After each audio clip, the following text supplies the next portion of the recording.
నమస్తే అనురాధరావు బాలల హక్కు సంఘం ప్రెసిడెంట్. హ్యూమన్ మెటాన్యూమో వైరస్ అన్నది కొత్త వైరస్ వచ్చింది. కాకపోతే ఇది పాతదే, ఎలాంటి భయపడాల్సిన పని లేదు. ఈ వైరస్ వల్ల 5 ఏళ్లలోపు చిన్నారులకు జలుబు దగ్గు లాంటివి వస్తాయి. ఏదైనా శ్వాసకోశ ఇబ్బందులు తలెత్తినప్పుడు వెంటనే డాక్టర్ని సంప్రదించాలి. కానీ అపోహ పడకండి, ఇదేదో కోవిడ్ లాంటిది మళ్ళీ ప్రమాదకారి అన్నది అస్సలు భయపెట్టుకోవద్దు. ఆందోళన అస్సలు చెందకండి. పిల్లలను జాగ్రత్తగా చూసుకోవాలి. మామూలుగా పిల్లలకు సాధారణంగా జలుబు దగ్గు లాంటివి వస్తుంటాయి. అప్పుడు కేర్ తీసుకుంటే సరిపోతుంది. మరీ ఊపిరి తీసుకోవడం కష్టం ఉండి శ్వాసకోశ ఇబ్బందులు ఉంటే వెంటనే చిన్నపిల్లల డాక్టర్ను కన్సల్ట్ చేయాలి.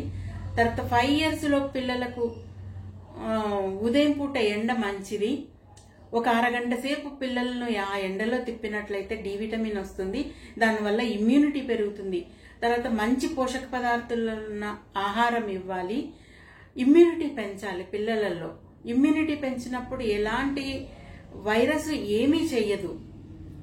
అట్లాగే పిల్లలు స్కూల్కి వెళ్లే వాళ్ళైతే రాగానే శుభ్రంగా చేతులు కడుక్కోమని చెప్పాలి. తర్వాతే ఏదైనా ముట్టుకోవచ్చు అని చెప్పాలి పేరెంట్స్. దగ్గు వచ్చినా తుమ్ము వచ్చినా కర్చీఫ్ కానీ లేదా టిష్యూ పేపర్ కానీ ఏదైనా అడ్డు పెట్టుకోవాలన్నది పిల్లలకు చెప్పాలి.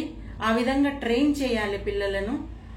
అట్లాగే కరచాలనం అవాయిడ్ చేయాలి. ఎవరైనా కలవగానే హలో అని చెప్పి మనం షేక్ హ్యాండ్ ఇస్తాము, అది అవాయిడ్ చేయడం చాలా మంచిది.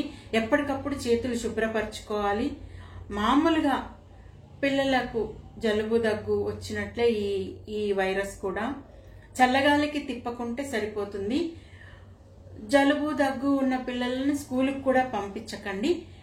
ఏవైనా ఎమర్జెన్సీ ఉంటే డాక్టర్ సలహాను పాటించాలి. డాక్టర్ని సంప్రదించాలి. వాళ్ళు ఇచ్చిన మెడిసినే ఉపయోగించాలి. అంతేకాని సొంత వైద్యం అస్సలు చేయకూడదు.